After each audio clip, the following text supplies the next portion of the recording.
Escuchamos entonces para los puntualísimos, escucharon completo el último discurso de Jacobo Arbenz Guzmán.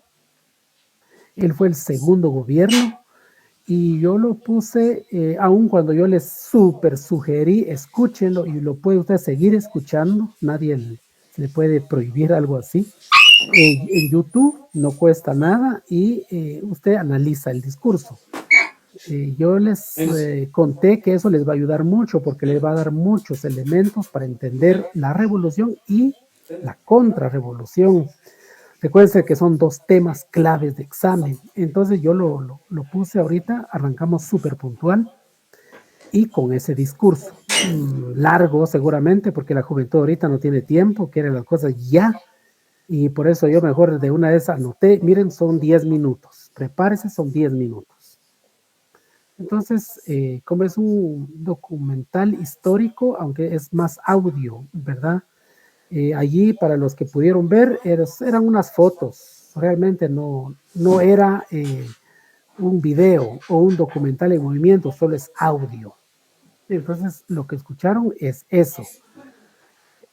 Así que lo puse porque me parece muy conveniente de recordar algunos elementos que él dijo para entender la contrarrevolución.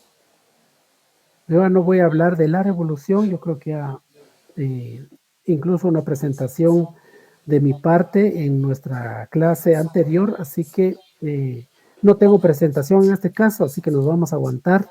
Yo voy a ir tocando unos elementos que considero importantes de lo que pasó, ¿sí? De lo que pasó. ¿Qué relación tiene esto con la realidad? Es como, por ejemplo, podríamos decir, bueno, autoridades indígenas y pueblo en general, porque yo le llamo así, pueblo en general, a menos que ustedes quieran a puro chaleco, por ejemplo, decir que la Betania son pueblos indígenas o la parroquia Calle Martí son pueblos indígenas, no. Es el pueblo en general el que se estuvo manifestando en estos días. Claro que alguien arrancó y ahí están todavía de pie los dirigentes, pero en realidad es el pueblo en general. Entonces ahorita uno diría, si fuera esto puramente fútbol, diríamos Guatemala, el pueblo en general es el primer equipo y el Estado gobierno es el segundo equipo, quien va ganando. Entonces, si uno ve, bueno, como que va perdiendo el pueblo, de hecho no es hasta ahora, ¿verdad? Eso no es noticia. El pueblo en general va perdiendo, no sé si 1-0, 2-0, según sea su valoración, pero eso va a tener implicaciones en las decisiones siguientes, porque el que va ganando, el que se siente ganador, no se va a quedar así haciendo fiesta porque va ganando, sino va a asegurar todavía más. Y la misma cuestión pasó aquí. Es decir, si lograron bajarse la revolución y que le dieron a Carlos Enrique Díaz el golpe de Estado, de nuevo les reitero, ni duró 24 horas en el poder, todo lo que va a venir es para asegurarse que nunca más una revolución.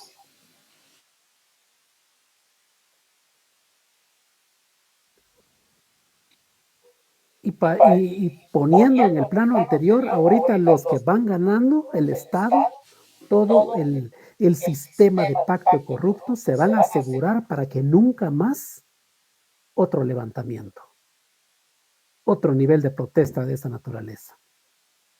¿Sí? Así funcionan las cosas, no es de otra manera. Entonces, lo que voy a decir y ir contándoles ahorita, quizás un poco reiterativo, quizás para el grupo que expuso, pero la idea es que mejor si lo escucha 20 veces para que en el examen le vaya bien. Lo que vamos a escuchar son las cosas que ellos fueron haciendo para que nunca más entonces una revolución. Número 1. Ellos desde un inicio se aseguraron en dividir al ejército. Y ustedes ya pueden relacionar esto con el documento de la última comprobación de lectura, que por cierto les fue bien. Hay un promedio ahí de 3.5, ¿verdad? Ahí todos saben su nota. Pero un promedio de 3.5 es buenísimo para mí. O sea, por lo menos promedio de casi 80 puntos. Y hago mención de ese documento porque en ese documento este autor, mire, lo reitera una y otra vez. El ejército está dividido. No es un solo cuerpo como debería de ser. Y eso lo hicieron en la contrarrevolución. ¿Por qué fracasó, por ejemplo, la revolución? Fracasó porque el ejército estaba dividido en tres partes. Y una de las partes donde más se evidenció esta división fue, no solo obviamente que algunos estaban a favor de la revolución, otros en contra, ¿verdad? Más o menos como hoy, ¿verdad? Algunos a favor del bloqueo, otros en contra, ¿verdad? Sí, en este lenguaje en que estamos, sino que principalmente, pónganse ustedes en este plano. Carlos Castillo Armas, este señor que estuvo operando fuera, desde Tegucigalpa, Honduras, frontera, ahí sí haciendo un trabajo guerrillero para botar la revolución y que lo logró, pero este señor, yo les dije en su momento que tenían, ahorita se me fue otra vez el nombre, no se me queda a mí, la gente que le pagan por matar o por hacer operaciones militares, ¿cómo se llama? Pero es un trabajo, o sea, un trabajo de pesado, pues, para algo así. Se les ponen tareas. Quizás si alguien ya me respondió, no tengo a la vista esto. Gracias, Edison. Mercenarios. Este señor tenía una gran cantidad de mercenarios, es decir, gente bien pagada, porque sabe que se está rifando el físico, pues. Nada, que tu convicción, que tus ideales, no, ¿cuánto me das? Y yo estoy con vos, pues. Y eso fue lo que pasó. Entonces, la gente que estaba con él se llamaban milicianos. O sea, una milicia, como militares, pero militares a la fuerza, sin ninguna preparación, ¿verdad? O sea, solo con las ganas de hacer las cosas, por dinero. Entonces, cuando él gana, cuando él llega al poder, esa gente se fue con él. Y entonces yo les preguntaría a ustedes, ¿a quién le hacía caso este señor, Carlos Castillo Armas? ¿A su gente que se rifó el físico con él o el ejército? Estos que van de grado en grado y se llama escuela politécnica donde se han formado y tienen pues una jerarquía. O el otro que le valió madre esa jerarquía y dijo, no, yo soy brazo derecho del presidente. Entonces, si se dan cuenta, desde allí empezó a haber un gran problema entre ellos. ¿Sí? Digamos, representar la fuerza militar, pero algunos formados y otros no formados. Yo no sé si todos ustedes ubican a Ricardo Méndez Ruiz. Si por lo menos alguien de ustedes me confirma. Todos ubicamos a este señor. Sí. Bueno, y si no, por lo menos les voy a dar una cápsula, pues este señor dirige la Fundación contra el Terrorismo, que más bien es para el terrorismo, para crear. Y aquí está mi nombre y doy la cara y lo digo de frente. Lástima que esto no es presencial, porque yo lo sostengo. Y ayer, si hubieron una cantidad de gente de choque, así se le llama en política, contra los bloqueos, él fue el que comandó, el que organizó, y hay gente pues que mueve con él, se mueve con él. Este señor, por ejemplo, ¿por qué menciono a él? No solo el contexto de la realidad actual, sino principalmente porque él humilla a Jacobo Arbenz. Le dice un montón. Usted ya puede usted utilizar su imaginación, le dice un montón. ¿Verdad? Que no, ¿por qué no defendió la revolución? ¿Por qué no fue aquí, no fue allá? Etcétera, etcétera. Como quien dice que este señor, pues, quería la revolución. Cosa la más hipócrita entre todas las cosas que él hace. Pero mi punto es, que este señor, Mender Ruiz, él ensalza mucho al ejército y principalmente la escuela politécnica. Y entonces él dice que cuando este presidente, Carlos Castillo Armas, quiere poner a su gente, aparecen los valientes de la escuela politécnica, dice él, ¿verdad? Les echa flores. Y ellos sí defendieron la revolución. Ellos sí dieron su vida por la revolución, se fueron a combate, algo que Jacobo Arbenz no tuvo para hacerlo. Dice, ¿verdad? Se ensalza mucho. Y eso es falso. Eso es total. En algún momento ustedes lo vayan a tener que leer en algún libro. La escuela politécnica nunca peleó por la revolución. Si no, si lo hubiera hecho, otra cosa hubiera sido. Carlos Enrique Díaz hubiera tenido el respaldo total, nunca hubiera entregado el poder 24 horas después. ¿Verdad? Pero es totalmente falso.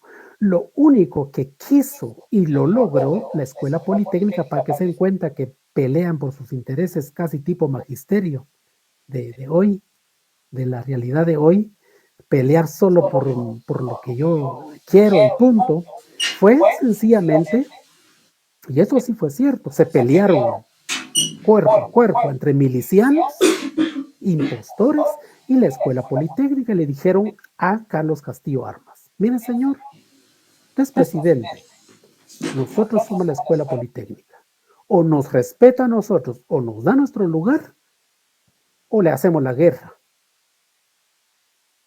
Y eso fue lo que pasó. O sea, al final chocaron, se pelearon y todo, hubieron muertos y ganó la escuela politécnica. Pero cuando gana la escuela politécnica es para alinearse con el gobierno de la contrarrevolución, no nunca con la revolución.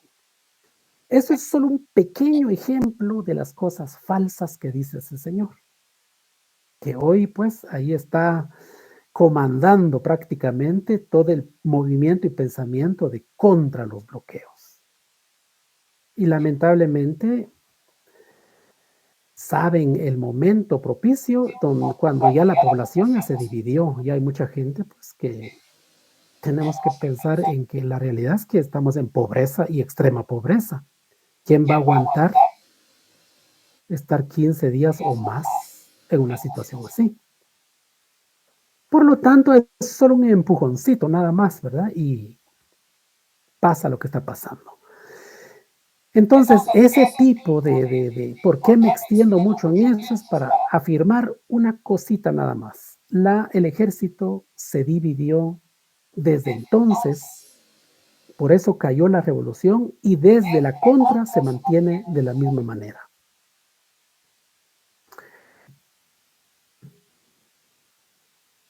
Otro elemento importante que ellos toman, estoy hablando de los primeros momentos, cuando cayó la revolución, fue disolver inmediatamente la Constitución de 1945. Inmediatamente. Ese era el objetivo central. Y lo hacen, ¿verdad? O sea, se deroga esa Constitución.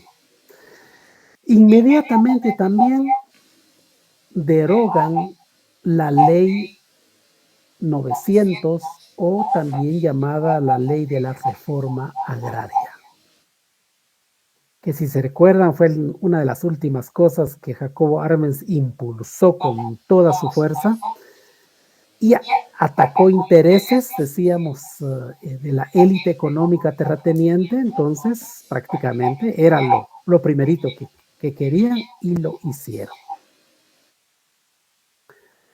Con esto prácticamente lo que hicieron fue, al bajarse la Constitución y la ley agraria, fue la cancelación de las organizaciones que allí mismo estaba establecido. O sea, llevarse una ley así es llevarse un montón. Es como que si yo les dijera, el Congreso va a disolver